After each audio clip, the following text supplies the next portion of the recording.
So I'm Ben Helfand. I'm the board president and co-founder of Friends of the Bloomingdale Trail.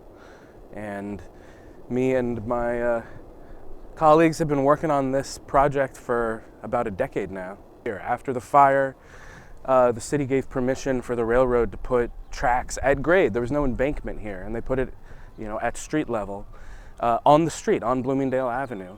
And it existed there for a few years, and then the city's density grew, and people were getting hurt by the trains. It was a real conflict, so there was a real public outcry, and the city council ordered that all the trains be raised, and that's how we got this embankment. And it was almost exactly 100 years ago that the Bloomingdale line was raised. And then in the early 90s, it really stopped altogether, and nature took over, as nature does, and plants grew up between the cracks, and full-grown trees grew up, and it became this natural area very quickly.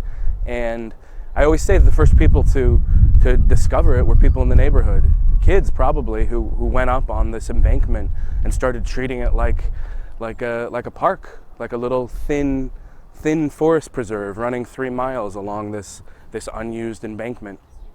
Well, really, my involvement has been in the last decade. So the Friends of the Bloomingdale Trail formed in 2003, and it was a group of 6 bicycle advocates, pedestrian advocates, and park advocates in the neighborhood who came together and rallied around this idea, because we knew, the idea existed, but we knew that it needed a champion. It needed people to keep the pressure on, to keep it in the press, to help translate something that you really couldn't see, because it's private property. You couldn't go up there, to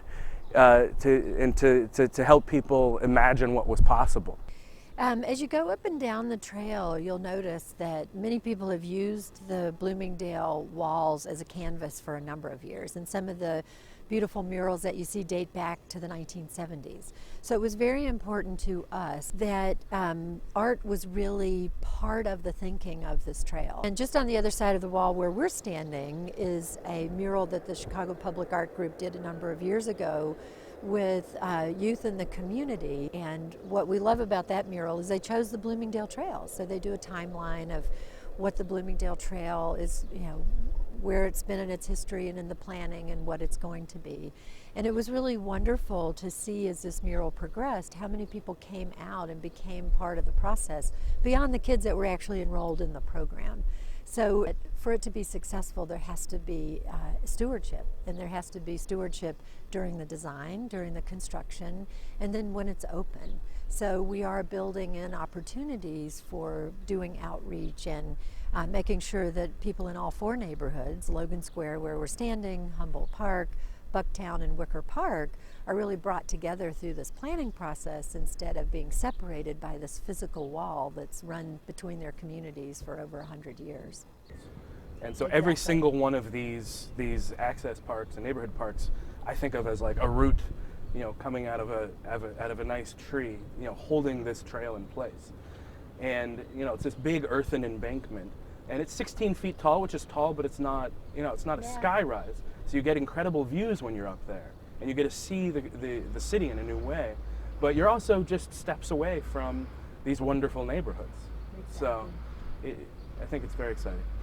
It is, it will connect bus routes and train routes, CTA and Metra. It will provide this incredible east-west corridor for bicycle commuters, and that will have an incredible impact on mitigating traffic in Chicago. But then in addition to that, you can hear them. You can hear the birds. Well, we can hear them, and it's going to be this oasis for humans as well as for nature across the northwest side here. Well, and just the whole notion of reusing this piece of industrial architecture instead of tearing it down and trying to find a place to put the remnants. It's also in really good shape. As Ben mentioned, it's going to celebrate its 100th birthday. Yeah. And this was built to carry fully loaded freight trains. So it's just going to be humans and bikes up there, maybe an occasional utility vehicle.